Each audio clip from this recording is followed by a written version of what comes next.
میں دورے کے مقصد میں دوسری بات کہہ رہا تھا کہ عام طور پر جو ایک مزاج ہے نا وہ یہ ہے کہ جو اپنے عقیدے پر کام کرتے ہیں اور باطل کا رد کرتے ہیں ان کے مزاج میں تشدد ہوتا ہے. ان کی طبیعت میں رد کی وجہ سے یہ لوگ بہت غیر محتاط ہو جاتے ہیں. ان میں احتیاط نہیں رہتی، لہٰذا ان پر اعتماد نہیں کرنا چاہیے. یعنی اور تو اور چھوڑیں، میں آپ کو پتہ ہے میری عادت نہیں کہ میں نام جامعات یا شخصیات یا تاریخ کا لوں. میں نے خود ایک بیان ایک مولانا کا سنا اور اپنے چھوٹے بھائی مولانا خبیب احمد کو اس بیان میں باقاعدہ بھیجا کہ آپ خود جاؤ وہ سبق پڑھ کے آؤ. میں نے سنا کہ سبق ہو رہا ہے، آپ پڑھ کے آؤ. میری مصروفیت میں نہیں آ سکتا. اب اس کی آڈیو کیسٹیں آئیں اور خود ایک مولانا صاحب فرما رہے ہیں، کہتے ہیں مولانا محمد سرفراز خان صفدر، ان کا قلم تھا رد رد رد رد، اور جو مسلسل رد کریں ان کے قلم پر اعتماد نہیں رہتا. جب حضرت شیخ سرفراز صاحب کے بارے میں یہ ذہن ہے، بتاؤ ہم جیسوں کے بارے میں کیا ذہن ہوگا؟ عام لوگوں کا خیال ہے کہ ان کے مزاج میں رد کا مزاج بہت ہوتا ہے. مجھے ایک ساتھی ایک کلپ سنا رہا ہے کہ دیکھیں استاد جی، آپ کے یہاں نماز ہوتی ہے اور کبھی اجتماعی دعا ہوتی ہے. آپ دیکھا کئی بار اجتماعی نہیں ہوتی، میں دعا مانگ کے اکیلا اور چلا. آپ نے دیکھا نا کئی بار فجر کے بعد کئی بار آپ نے دیکھا میں نماز پڑھاتا ہوں، تسبیحات پڑھتا ہوں، اپنی دعا مانگ کے چلا جاتا ہوں. اس کا معنی کہ ہم اجتماعی دعا کا التزام نہیں کرتے.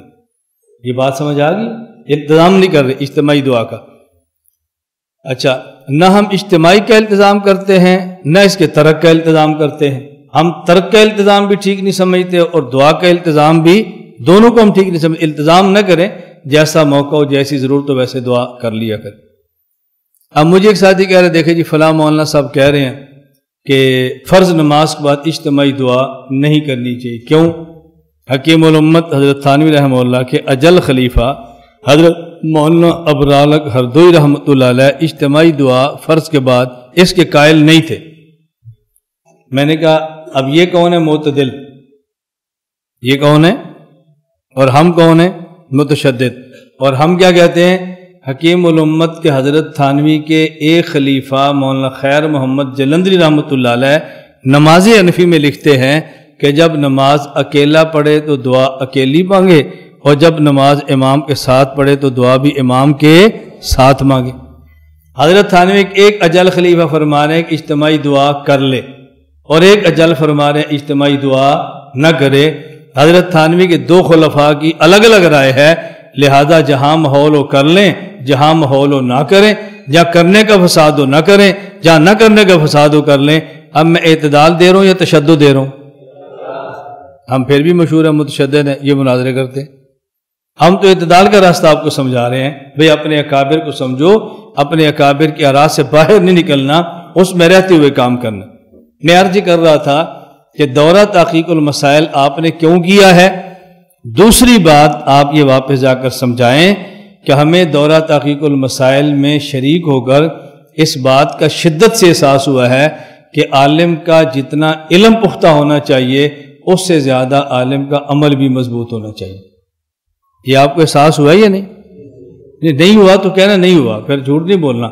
اگر ہو گیا تو پھر کہنا کہ ہمیں احساس ہوا ہے. ہمیں خوش کرنے کے لیے کوئی بات نہیں کہنی.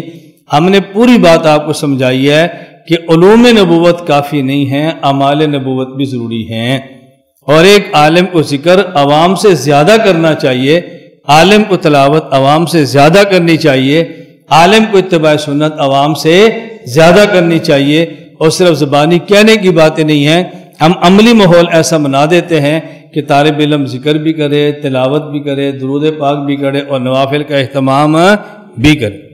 ہم کہتے ہیں اس کا بہت زیادہ اہتمام کریں. اور یہ جو ہم مولانا کلیم اللہ صاحب جو رسالہ میں نے آپ کو دیا تھا وہ آج میں نے دیا رات، ہم کہتے ہیں کہ طالب علم ذکر بھی کرے، تلاوت بھی کرے اور نوافل کا اہتمام بھی کرے.